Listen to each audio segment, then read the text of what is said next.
सो hello बच्चों, today we are going to do a very important topic. जैसा कि आपको पता है कि सेट 1 और सेट 2 हमने ऑलरेडी 100 साइंस एमसीक्यूज कर लिए हैं। ये वीडियो सभी कॉम्पिटिटिव एग्जाम्स के लिए रहेगी। सो फर्स्ट वन इज बच्चों, rickets is a disease caused by the vitamin D deficiency in which affected part is. So basically rickets जो होता है एक डिजीज होता है जो कि विटामिन डी की डेफिशिएंसी से होता है। अगर आपने मेरी विटामिन की वीडियो नहीं देखी है तो जाके देख सकते हैं, बिकॉज उसमें मैंने सभी विटामिन के बारे में डिस्कशन की है। उसमें मैंने आपको डेफिशिएंसीज के बारे में भी बताया है। तो रिकेट्स जो होता है बच्चों, ये डेफिशिएंसी डिजीज है जो कि बोन्स को अफेक्ट करता है। ठीक है, बच्चों के अंदर हम उसको रिकेट्स बोलते हैं और अडल्ट्स के अंदर हम उसे ऑस्टियोमलेशिया बोलते हैं। Alright, now the second one, filament of electric bulb is made up of which element. जो फिलामेंट होता है इलेक्ट्रिक बल्ब के अंदर, वो किसका बना होता है बच्चों? That is tungsten. बहुत important. Now the third one, the element of electric heater is made up of which of the following metal। जो एलिमेंट होता है इलेक्ट्रिक हीटर के अंदर वो किस मेटल से बना होता है बच्चों? The right answer will be nichrome. Okay, nichrome का हाई रेजिस्टेंस होता है। After that the fourth one, the hydrolysis of sucrose leads to the formation of. जो हाइड्रोलिसिस है, जब हम सुक्रोज की हाइड्रोलिसिस करते हैं तो क्या बनता है बच्चों? The right answer will B glucose and fructose. Okay, now the fifth one, the gas used to ripen the green plants fruits artificially is। तो जो गैस हम राइपन के लिए यूज करते हैं ग्रीन प्लांट फ्रूट्स के लिए, उसे क्या बोला जाता है? That is ethylene gas. Okay, now the sixth one, vulcanization of natural rubber is done by adding which element to make more flexible and stronger। तो वल्कनाइजेशन रबड़ बनाने के प्रोसेस को बोलते हैं। तो उस रबड़ को फ्लेक्सिबल और स्ट्रॉन्गर बनाने के लिए हम कौन सा एलिमेंट यूज करते हैं बच्चों? बहुत important. The right answer will B option D, sulphur. Now the seventh one, which polymer is created by polymerizing ethylene gas। Polymerizing ethylene gas, ethylene gas के जो पॉलीमर बनता है वो कौन सा होता है? That is a polyethylene. Okay, after that the anemophilous plants are pollinated by. Anemophilous किससे रिलेट करता है? That is a wind pollinated. Okay, now the ninth one, Golgi bodies are discovered by. जो गोल्गी बॉडीज होती हैं ये किसने discover करी हैं? They are the cell organelles, और ये डिस्कवर करी गई है कैमिलो गोल्गी के द्वारा। After that the tenth one, normal body temperature of a man. जो नॉर्मल बॉडी टेम्परेचर रहता है किसी भी पर्सन का, that is 98.6 degree Fahrenheit. Okay, याद रखिएगा। और ये याद रखना कि सेल्सियस के अंदर कितना रहता है? 37 डिग्री सेल्सियस। तो आपको एग्जाम में फ़ारेनहाइट भी पूछ सकते हैं और सेल्सियस में भी पूछ सकते हैं। पोलियो वैक्सीन जो होती है, इट इज डिस्कवर्ड बाय। जो पोलियो वैक्सीन होती है बच्चों, वो किसके द्वारा डिस्कवर करी गई है? That is Jonas Salk. Okay, now twelfth one, scurvy is caused by the deficiency of. Scurvy जो है वो किसकी डेफिशिएंसी की वजह से हो जाती है? स्कर्वी क्या है? हमारे पास ब्लीडिंग गम डिजीज हो जाता है। ये विटामिन सी की डेफिशिएंसी से हो जाती है बच्चों। ठीक है, अगर ना याद रहे कौन सा है तो यहाँ पे याद रख लेना, स्कर्वी में भी सी आ रहा है और vitamin C. Okay, after that which of the following is use for making plaster of Paris. POP बनाने के लिए किसका यूज करा जाता है बच्चों? जिप्सम का। जब हम जिप्सम में से वाटर रिमूव करवा देते हैं ना, ठीक है, तब हमारे पास पीओपी बन जाता है। एंड पीओपी का केमिकल फॉर्मूला क्या रहता है? कैल्शियम सल्फेट हेमीहाइड्रेट, याद रखिएगा। After that, now the 14th one, study of tissues is known as. Tissues की स्टडी को क्या बोला जाता है? हिस्टोलॉजी। ठीक है, clear. After that 15th one, HIV virus attacks which one of the following system of human body. तो HIV हमारे पास एक वायरस होता है, that is a human immunodeficiency virus. तो ये अटैक करता है कौन सी ह्यूमन बॉडी के सिस्टम को? The right answer will B बच्चों नर्वस सिस्टम। ये आपकी इम्यूनिटी को वीक कर देता है। और HIV से याद रखना है बच्चों की कौन सा डिजीज हो जाता है? That is AIDS. ठीक है, एक्वायर्ड इम्यूनोडेफिशिएंसी सिंड्रोम। ठीक है, now the 16th one, the phenomena of change in the direction of light when it passes from one medium to another. मतलब ऐसा कौन सा फिनोमिना है जब लाइट जो है वो एक मीडियम से दूसरे मीडियम में पास करती है तो उसकी जो डायरेक्शन है वो चेंज हो जाती है। तो इस फिनोमिना को हम बोलते हैं बच्चों refraction. Okay, now 17th one, which instrument is used to measure the depth of ocean. Ocean की डेप्थ को मेजर करने के लिए कौन सा इंस्ट्रूमेंट हमें देखने को मिलता है? That is a fathometer. All right, after that the organic acid present in vinegar. Vinegar क्या होता है? सिरका। ठीक है, तो ये इसके अंदर कौन सा एसिड प्रेजेंट होता है बच्चों? That is ethanoic acid. Okay, acetic acid भी बोलते हैं इथेनोइक एसिड को। Now the 19th one, which gland is known as a master gland. कौन से ग्लैंड को मास्टर ग्लैंड बोला गया है? That is a pituitary gland बच्चों। ठीक है, क्यों? एक तो ये क्या है, एक याद रखना कि ये ग्रोथ हार्मोन सिक्रीट करता है। ठीक है, तो ये सभी ग्लैंड्स को सिग्नल भेजता है टू और their secretions. After that haemoglobin is an important component of, haemoglobin का इंपॉर्टेंट कंपोनेंट क्या है, दैट इज आरबीसीज। किसका है ये, आरबीसीज का। ठीक है, हेमोग्लोबिन एक रेड कलर पिगमेंट है जो आरबीसीज को रेड कलर देता है।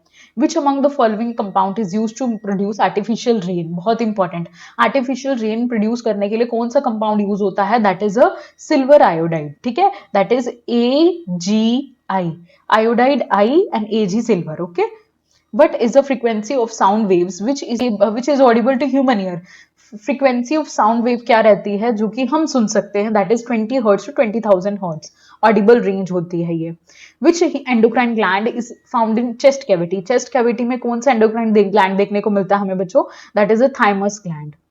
After that 24th the longest bone in the human body, बहुत इंपॉर्टेंट, ह्यूमन बॉडी की लॉन्गेस्ट बोन सबको पता होनी चाहिए, that is a femur. Okay, इसे हम थाई बोन भी बोलते हैं। ठीक है, फीमर को क्या बोलते हैं, थाई बोन, याद रखना। After that 25th what is the addition of zinc layer over iron, अब आयरन के ऊपर आपको पता है कि रस्टिंग हो जाती है तो उसके ऊपर एक जिंक की कोटिंग कर दी जाती है आयरन के ऊपर। ठीक है, जिंक की कोटिंग कर दी जाती है, तो इस प्रोसेस को हम बोलते हैं गैल्वेनाइजेशन। ठीक है, D option. Now 26th the reason why clouds float in the atmosphere is it's because of low, तो clouds जो है वो एटमोस्फेयर में फ्लोट करते हैं क्योंकि उनकी लो डेंसिटी रहती है बच्चों, C option. Now 27th which one of the following is used as an explosive, हम किसको as an explosive यूज करते हैं बच्चे, इनमें से the right answer will be nitroglycerin। okay, C option। Now 28th BOD stands for, BOD किसकी full form है इसकी, biochemical oxygen demand. Alright, full forms अच्छे से कर लेना। Blue revolution is related to, blue revolution किससे रिलेट करता है, दैट इज अ फिशरीज से बच्चों। Okay, the electrolyte use in a car battery, car battery के अंदर कौन सा इलेक्ट्रोलाइट हम यूज करते हैं, दैट इज सल्फ्यूरिक एसिड बच्चों। सल्फ्यूरिक एसिड का फॉर्मूला क्या होता है, दैट इज H2SO4। ठीक है, फॉर्मूलाज आने चाहिए आपको। विच of the following animals has a longest life span, कौन से एनिमल का लॉन्गेस्ट लाइफ स्पैन होता है, दैट इज अ टॉर्टोइज का। ठीक है, now 31st which metal is most abundant in earth crust, कौन सा मेटल जो है वो मोस्ट अबंडेंट है, ज्यादा मात्रा में पाया जाता है अर्थ क्रस्ट के ऊपर, that is aluminium. Splitting of light into components colour is called, जो लाइट का स्प्लिट होना डिफरेंट कलर्स के अंदर, यानी कि जब क्या होता है कि प्रिज्म में से व्हाइट लाइट पास करते हैं तो आपको पता ही है कि वो डिफरेंट डिफरेंट कलर्स में डिस्ट्रीब्यूट हो जाती है, 7 कलर्स में डिस्ट्रीब्यूट होती है, इसे हम बैंड ऑफ 7 कलर्स बोलते हैं, and this process is called dispersion.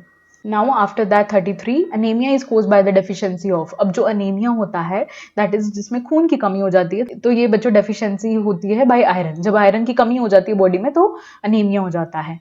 After that 34th the national chemical laboratory located in, national chemical laboratory कहाँ पे देखने को मिलती है हमें, that is Pune in Maharashtra. 35th the number of chromosome present in normal human being, तो normal human being में कितने क्रोमोसोम्स होते हैं, that is 46 number of chromosomes. 36 sound frequency above 20,000 hertz, तो साउंड फ्रीक्वेंसी 20,000 हर्ट्ज से ऊपर जो होती है that is called ultrasonic sound. ठीक है, who is known as a father of modern periodic table, बहुत important, father of modern periodic table जिन्होंने एटॉमिक नंबर के इंक्रीजिंग ऑर्डर में एलिमेंट्स को अरेंज करा था। ठीक है, एटॉमिक नंबर के इंक्रीजिंग ऑर्डर में पीरियोडिक टेबल के फादर कौन है, दैट इज हेनरी मोसले। ठीक है, 38th by which method glucose is converted into alcohol, ऐसा कौन सा मेथड है जिसमें ग्लूकोज को अल्कोहल में कन्वर्ट करा जाता है, that is called fermentation by the help of yeast. ठीक है, इसमें CO2 भी प्रोड्यूस होती है इथेनॉल के साथ साथ। Alright, clear. After that who discovered electron, electron की डिस्कवरी किसने करी है, सबको पता होना चाहिए, दैट इज J.J. थॉमसन ने। मैंने बहुत बारी बताया ये क्वेश्चन बहुत इंपॉर्टेंट है। अर्नेस्ट रदरफोर्ड ने हमारे पास डिस्कवरी करी थी न्यूक्लियस की, E. गोल्डस्टेन ने प्रोटॉन की, एंड चैडविक ने न्यूट्रॉन की। Clear. After that which of the following transports water from roots to the plant to the leaves, अभी आपको पता है कि प्लांट के अंदर वाटर जो है वो रूट से उनके लीव्स तक पहुंचाने का काम कौन करता है, दैट इज जाइलम, और फूड की ट्रांसपोर्टेशन कौन करवाता है, फ्लोएम। ठीक है, after that 41st kidney stones are composed of, जो किडनी स्टोन्स होती हैं वो किसकी बनी होती हैं, दैट इज कैल्शियम ऑक्सलेट की बच्चे, बहुत important. 42 in Moseley's periodic table elements are arranged according to, तो मोस्टली पीरियोडिक टेबल के अंदर एलिमेंट्स किस तरह से अरेंज होते हैं बच्चे, मैंने अभी पीछे बताया आपको, इंक्रीजिंग एटॉमिक नंबर के बेसिस पे, B option. Now 43 devices for detection and measurement of all the types of radiation alpha beta gamma, ये सारी क्या है रेडिएशंस हैं, तो इनके लिए कौन सा डिवाइस यूज करा जाता है इनकी डिटेक्शन के लिए, दैट इज गीगर काउंटर बच्चों, ठीक है। After that 44 the poisonous gas accidentally release in Bhopal gas tragedy, तो भोपाल गैस ट्रेजेडी के अंदर कौन सी पॉइजनस गैस रिलीज हुई थी, that is methyl isocyanate, okay. 45th the instrument which is use to measure the very high temperature, अब बच्चे देख के टेम्परेचर पे पता कहां पे टिक कर देंगे, थर्मोमीटर पे, बट ध्यान रखना यहाँ पे पूछा गया है हाई टेम्परेचर, तो हाई टेम्परेचर को मेजर करने के लिए वी यूज पायरोमीटर, ठीक है। 46th the digestion of carbohydrates begin in, जो कार्बोहाइड्रेट्स की डाइजेशन होती है वो माउथ में ही शुरू हो जाती है बच्चे। After that 47 fats are stored in which of the tissue of the human body, बहुत इंपॉर्टेंट, फैट्स कहाँ स्टोर होते हैं बच्चे, एडिपोज टिश्यू के अंदर, ठीक है। Which of the following mineral is essential for oxygen transport in blood, तो आपको पता है कि हमारे जो आरबीसीज होते हैं उनका काम क्या होता है, ऑक्सीजन की ट्रांसपोर्टेशन करवाना, तो जिसमें क्या होता है हेमोग्लोबिन का मेन रोल रहता है, तो हेमोग्लोबिन जो होता है उसका जो मेन एलिमेंट होता है दैट इज आयरन, ठीक है, Fe, iron. After that what is the main function of carbohydrates in the human body, human body में कार्बोहाइड्रेट्स का मेन फंक्शन क्या रहता है, that is to provide energy, ठीक है, ग्रोथ का काम प्रोटीन का होता है। The process by which traits are pass from parents to offspring, ऐसा प्रोसेस जिसमें आपके जो ट्रेट्स हैं कैरेक्टरिस्टिक्स हैं वो पेरेंट्स से ऑफस्प्रिंग में पास होती है, इस प्रोसेस को हम बोलते हैं बच्चों heredity.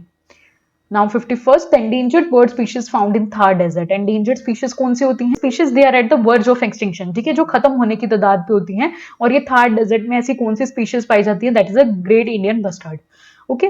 52 who discovered the antibacterial properties of penicillium fungus in 1929, तो किस साइंटिस्ट ने डिस्कवर करी है एंटीबैक्टीरियल प्रॉपर्टीज पेंसिलियम फंगस के अंदर, the right answer will be Alexander Fleming, जिन्होंने पेंसिलियम से हमें पेंसिलिन की डिस्कवरी करी थी जो कि एक एंटीबायोटिक है। After that who provide the vaccine for small pox की वैक्सीन किसने दी थी बच्चों, दैट इज एडवर्ड जेनर, ठीक है। There will be maximum number of electron in an shell, तो हमसे पूछा गया number of electron in an shell, तो क्या होता है, एक फॉर्मूला होता है बच्चों नंबर ऑफ इलेक्ट्रॉन्स निकालने का, दैट इज 2n स्क्वायर, तो k first shell, l shell second, third m and fourth, ठीक है। तो यहाँ पर आप क्या करके देखोगे, n की जगह 4 पुट करके देख लो, दैट इज 4 4 16 16 2 32, यानी कि मैक्सिमम नंबर ऑफ इलेक्ट्रॉन कितने होंगे 32। तो जब भी आपके पास ऐसा कोई क्वेश्चन आ जाए मैक्सिमम नंबर ऑफ इलेक्ट्रॉन बताओ किसी शेल में, तो आपने 2n स्क्वायर फॉर्मूला यूज करना है। After that the electronic configuration of an element is 2a2, name the element, तो 2 क्या है, that is first shell, k shell, l m, ठीक है। तो ये कितना हो गया 10 और ये 2 12, यानी कि मैग्नीशियम नंबर, ठीक है, मैग्नीशियम का एटॉमिक नंबर 12 होता है। Why does a black appear black in color, तो ब्लैक बोर्ड जो होता है वो ब्लैक क्यों दिखता है, क्योंकि वो सभी कलर्स को एब्जॉर्ब कर लेता है, आपको पता ही है ब्लैक की प्रॉपर्टी है ये, तो इसीलिए it absorbs all colour. So after that distance is measured by, distance किसके द्वारा मेजर करा जाता है बच्चों, ओडोमीटर, बहुत इंपॉर्टेंट। कई बच्चे ना इसमें कंफ्यूज हो जाते हैं, कई मुझे याद है बहुत सारे बच्चों ने इसका आंसर जो है ना, पहले मैंने क्वेश्चन डाला था ये किलोमीटर आंसर दिया था, याद रखना ओडोमीटर यूज करते हैं डिस्टेंस को मेजर करने के लिए, और स्पीड को मेजर करने के लिए हम स्पीडोमीटर यूज करते हैं, ठीक है, और ये तो यूनिट है ना डिस्टेंस की। After that 58 the tendency of an object to remain at rest or in uniform motion is called, एक किसी भी ऑब्जेक्ट की टेंडेंसी कि वो रेस्ट पे रहे या मोशन पे रहे, तो इस टेंडेंसी को हम बोलते हैं बच्चों inertia, okay. After that 59 the speed of sound is maximum in, जो साउंड की स्पीड होती है वो किस में मैक्सिमम होती है बच्चों, सॉलिड के अंदर। अब ऐसा क्यों होता है, क्योंकि सॉलिड के पार्टिकल्स ना एक दूसरे से बहुत ही क्लोजली पैक्ड होते हैं, जिसके करके वो साउंड एनर्जी जो है ना वो इजीली ट्रेवल हो जाती है एक से दूसरे पार्टिकल के अंदर, इसीलिए दिस मैक्सिमम स्पीड किस में रहती है, सॉलिड में। Which is the largest organ of the human body, largest organ क्या है, that is skin, sorry that is liver क्या है, लार्जेस्ट ग्लैंड है, ये याद रख लेना, ठीक है, ये भी पूछ दिया जाता है question. 61st the vitamin that is mostly manufactured in the body is, ऐसा विटामिन जो हमारी बॉडी में ज्यादातर रैपिडली मैन्युफैक्चर होता है, that is a vitamin D, okay. Which of the following metal is use with the iron to make it rust free, तो कौन सा मेटल हम यूज करते हैं आयरन के साथ ताकि उसे रस्ट फ्री बनाया जाए बच्चों, the right answer will be chromium बच्चों, ठीक है।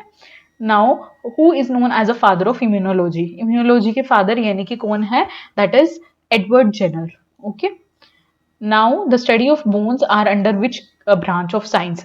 तो बोन्स की स्टडी को क्या बोला जाता है? ओस्टियोलॉजी। ये कुछ मैंने ब्रांचेस लिखी हैं यहाँ पर, ये ध्यान रखना है। Study of eyes ophthalmology, study of bones osteology, study of kidneys nephrology, study of liver hepatology, study of blood haematology, study of skin dermatology, study of heart cardiology, study of cancer oncology. ध्यान रखना है, इसका बहुत important है, कोई भी आ सकती है ये तो। Which disease is caused by the deficiency of vitamin A? Vitamin A की डेफिशिएंसी से क्या हो जाता है? नाइट ब्लाइंडनेस, जिसमें आपको रात को दिखने में प्रॉब्लम आती है। One who treats nerve, spine और ब्रेन, जो ब्रेन, नर्व्स और स्पाइन को ट्रीट करता है उन्हें क्या बोला जाता है? The right answer will B बच्चों न्यूरोलॉजिस्ट। ठीक है, कार्डियोलॉजिस्ट हार्ट के डॉक्टर को बोला जाता है, ओंकोलॉजिस्ट कैंसर के डॉक्टर को बोला जाता है, पल्मोनोलॉजिस्ट लंग्स के डॉक्टर को बोला जाता है। और ये सभी डॉक्टर्स के मैंने यहाँ पर उनके लिखे हैं नेम्स, तो ध्यान रखिएगा, पढ़ लीजिएगा। After that depletion in the ozone layer is called. तो डिप्लीशन, ओजोन लेयर आपको पता है कि जो कि यूवी रेस से प्रोटेक्ट करती है हमें, और ये क्या होती जा रही है? डिप्लीट होती जा रही है, खत्म होती जा रही है। तो किसकी वजह से हो रही है? क्लोरोफ्लोरोकार्बन्स की वजह से, जो कि रेफ्रिजरेटर और एयर कंडीशनर से रिलीज होते हैं। After that saurology is a study of lizard. Lizard की स्टडी को सोरोलॉजी बोलते हैं। How many chambers are there in a heart of fish? Fish के हार्ट में कितने चैम्बर्स होते हैं? दैट इज 2 बच्चे। For neutralization reaction what should be the reactants? अब न्यूट्रलाइजेशन रिएक्शन बहुत इंपॉर्टेंट है। इसमें क्या होता है बच्चे, जो आपका एक एसिड होता है जब बेस के साथ रिएक्ट करता है तो क्या बनता है? सोल्ट और वाटर बनता है हमारे पास। ठीक है, सोल्ट और वाटर, ध्यान रखिएगा। ठीक है, तो ये न्यूट्रलाइजेशन रिएक्शन होती है जिसमें इफेक्ट खत्म हो जाता है। और इसके रिएक्टेंट्स कौन है अब हमारे पास? That is acid and base. और सोल्ट एंड वाटर क्या है? प्रोडक्ट्स हैं। तो आपको रिएक्टेंट्स पूछे तो एसिड एंड बेस, अगर प्रोडक्ट्स पूछे तो सोल्ट एंड वाटर, ध्यान रखना। After that the point at which all rays converge is termed as. ऐसा पॉइंट जहां पर सभी रेज कन्वर्ज कर जाती हैं आफ्टर स्ट्राइकिंग अ मिरर, तो that is called focus. Okay, ये देखो कनकेव मिरर पे फोकस पे आ रही है। ठीक है, और यहाँ पे भी क्या आ रही है? कन्वेक्स में भी फोकस पे आ रही है। Non stick cooking utensils are coated with. Non stick cooking utensils होते हैं, उनके ऊपर कोट करा जाता है टेफ्लॉन का बच्चे। ठीक है, मार्श गैसेस, मार्श गैस क्या है? That is a methane gas. Okay, now 74th, which of the following micro organism is used in milk curdling? कौन सा माइक्रो ऑर्गेनिज्म यूज करा जाता है to make curd? That is a lactobacillus. ठीक है, बहुत important. Fear of water is a symptom of which disease? Fear of water, ठीक है, पानी से डर जो रहता है वो कौन से डिजीज में लगता है? दैट इज रेबीज के अंदर, जो कि डॉग की बाइट से होता है। Which disease is caused by the iodine deficiency? Iodine deficiency से कौन सा डिजीज हमें देखने को मिलता है? That is goitre. ठीक है, 77th, Newton's first law of motion gives the concept of. Newton first law of motion जो है वो इनर्शिया के ऊपर बेस्ड है बच्चों। ठीक है, inertia. After that which gas is produced when acid react with metal? जब एसिड मेटल के साथ रिएक्ट करता है तो कौन सी गैस प्रोड्यूस होती है? ये आपने ना रिएक्शन 10th क्लास में भी करी होगी, बहुत इंपॉर्टेंट है। जिसमें यहाँ पर हम क्या लेते हैं? जिंक ग्रेन्यूल्स लेते हैं, उसमें HCl डाल देते हैं। ठीक है, जिंक के अंदर जब हम HCl पास करवाते हैं that is a hydrochloric acid, तो ZnCl2।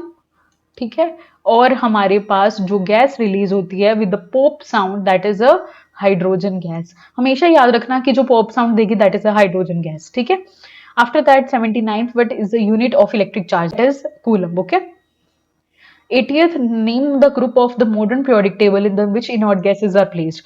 तो ऐसा ग्रुप बताओ मॉडर्न पीरियोडिक टेबल का जिसके अंदर इनॉर्ड गैसेज रखी गई हैं, दैट इज ग्रुप नंबर 18। ठीक है, इनॉर्ड गैसेज को हम नोबल गैसेज भी बोलते हैं। क्यों बोलते हैं? क्योंकि ये किसी के साथ रिएक्ट नहीं करती हैं, they are unreactive. Now 81st, the number of oscillations of a sound wave per unit time. ठीक है, that is called frequency, number of sound waves per unit time. What is the ethanoic acid commonly called? Ethanoic acid का दूसरा नाम क्या है? That is acetic acid. पीछे हमने पढ़ा था ना, दैट इज मैंने अभी बताया था विनेगर के अंदर कौन सा होता है? Ethanoic, and also called acetic acid. Now 83, which is the hardest natural substance on earth? Hardest natural substance earth के ऊपर कौन सा है? That is a diamond. Okay, 84th, which disease is caused by the deficiency of vitamin B1? B1 की deficiency से कौन सा disease हमें देखने को मिलता है बच्चों? बेरी, बहुत इंपॉर्टेंट। ठीक है, after that 85th, the number of chromosome in a human gamete. अब देखो पीछे क्वेश्चन था कि ह्यूमन बॉडी के अंदर कितने थे, तो 46। अब गैमेट्स में पूछ रहे हैं तो 23। कैसे? देखो बच्चे, जो जायगोट बनता है ना, तो जायगोट बनने के लिए फर्टिलाइजेशन प्रोसेस होता है, आपको पता है। तो इसमें मियोसिस होती है। क्यों? क्योंकि मेल गैमेट और जब फीमेल गैमेट अपने 23 क्रोमोसोम्स जो हैं वो पास ऑन करेंगे, तभी तो जाके एक 46 क्रोमोसोम का जायगोट बनेगा, है ना। तो इसीलिए 23 जो होते हैं क्रोमोसोम्स हमें मेल और फीमेल गैमेट के लगते हैं, ठीक है। तो 23 गैमेट फॉर्मेशन में, okay. Which gland is present in human mouth, that is a salivary gland, okay. What is the scientific name of vitamin A, vitamin A का साइंटिफिक नेम क्या है, रेटिनोल। मैंने बताया था विटामिन की अभी वीडियो बनाई थी तो उसमें मैंने सबके साइंटिफिक नेम बताए थे तुम्हें। थायमिन किसका रहता है, B1 का, ठीक है। उसके बाद calciferol, that is vitamin D का साइंटिफिक नेम है ये, और एस्कॉर्बिक एसिड विटामिन सी का। Plant growing on rocks, rocks के ऊपर जो प्लांट ग्रो होते हैं उन्हें हम बोलते हैं लिथोफाइट्स, ठीक है। जो ड्राई एरियाज में होते हैं दैट इज जीरोफाइट्स, एपिफाइट्स जो दूसरे प्लांट की सपोर्ट की हेल्प से ग्रो होते हैं, और हेलोफाइट्स जो सॉल्टी एरियाज में रहते हैं, ध्यान रखना। After that 89 which of the longest cell is a human body, human body का लॉन्गेस्ट सेल नर्व सेल कुछ इस तरह से दिखता है, सेंटर में न्यूक्लियस होता है, सेल बॉडी, ये डेंड्राइट्स हैं, एक्सन है, और यहाँ पर हमारा साइनेप्स आ गया, okay. After that which of the following organism reproduce by regeneration, यहाँ से पता लग गया होगा आपको, रीजनरेशन एक ऐसा प्रोसेस होता है सेक्सुअल रिप्रोडक्शन का जिसके अंदर जो एक ऑर्गेनिज्म है अगर हम उसको काफी सारे पार्ट्स में इस तरह से कट कर देंगे तो हर पार्ट जो है वो एक नया ऑर्गेनिज्म बन जाएगा, तो दैट इज कॉल्ड रीजनरेशन। और ये हमें किसमें देखने को मिलती है, प्लनेरिया, टेल जो होती है ना लिजर्ड की टेल, उसमें भी हमें रीजनरेशन देखने को मिलती है। After that which of the following is used in the making core of electromagnets, तो इलेक्ट्रोमैग्नेट्स यानी कि जो आपको पता है क्रेन के अंदर यूज होती है ना कोई भी हैवी मेटल्स को उठाने के लिए, तो उसमें सॉफ्ट आयरन कोर यूज करी जाती है। What is the scientific name of voice box, voice box किसको बोलते हैं, लेरिंग्स को, ठीक है। After that which lens is use to correct hypermetropia, hypermetropia long sightedness जिसमें हमें क्या है पास का नहीं दिखता, तो ये कौन सा है, that is a convex lens. अगर आपको कंफ्यूजन होती है ना कि मायोपिया का कौन सा है और हाइपरमेट्रोपिया का कौन सा है, तो देखो जो हाइपरमेट्रोपिया है उसमें क्या आता है, दैट इज ई, यहाँ पर ई आता है, और कन्वेक्स में भी ई आता है, तो ये ऐसे आप याद रख सकते हो। मायोपिया तो फिर आपको याद हो ही जाएगा। After that 94th which gland regulates the metabolism of carbohydrates fats proteins in the body, तो ऐसा मतलब ग्लैंड जो कि रेगुलेट करता है कार्बोहाइड्रेट फैट्स और प्रोटीन्स को आपकी बॉडी में, that is a thyroid gland, okay. 95th which of the following disease is airborne, बहुत इंपॉर्टेंट, एयरबोर्न वाटरबोर्न डिजीज आपको सबको कुछ पता होना चाहिए। तो हमारा जो एयरबोर्न डिजीज है दैट इज अ ट्यूबरक्लोसिस, ठीक है, जिसमें रेस्पिरेटरी सिस्टम पे इफेक्ट होता है। कोलेरा वाटरबोर्न डिजीज है, ठीक है, और टाइफाइड जो है वो वाटरबोर्न भी है और फूडबोर्न भी डिजीज है, और मलेरिया तो आपको पता ही है वेक्टरबोर्न डिजीज है एक। Which gas is stranger gas, stranger gas किसे बोलते हैं, जिनोन को। 97th which gland is called both exocrine and endocrine, कौन सा ऐसा ग्लैंड है जो एक्सोक्राइन भी है एंडोक्राइन भी है, that is a pancreas gland, ठीक है। What is the unit of radioactivity? Radioactivity की unit क्या है? That is a curie.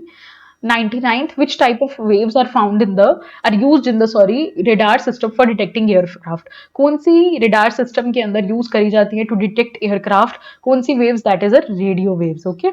Now the last question of set 3, which base is present in soap? Soap के अंदर कौन सा base present होता है बच्चों? That is a sodium hydroxide जिसका formula रहता है NaOH. सो यहाँ पर हमारे 100 एमसीक्यूज कंप्लीट होते हैं सेट 3 के। ये क्वेश्चंस बहुत इंपॉर्टेंट है, मैं बार बार बोल रही हूँ, जो भी अग्निवीर के मुझे बहुत सारे बच्चों के मैसेज आ रहे हैं अग्निवीर एग्जाम के इंपॉर्टेंट क्वेश्चन, तो ये सारे प्रीवियस ईयर क्वेश्चंस ही हैं। सेट 4 भी मैं जल्दी ही लेके आऊंगी इसका। So I hope you all like this video and if you like it don't forget to like comment and subscribe my YouTube channel Khurana coaching classes. Bye bye, take care.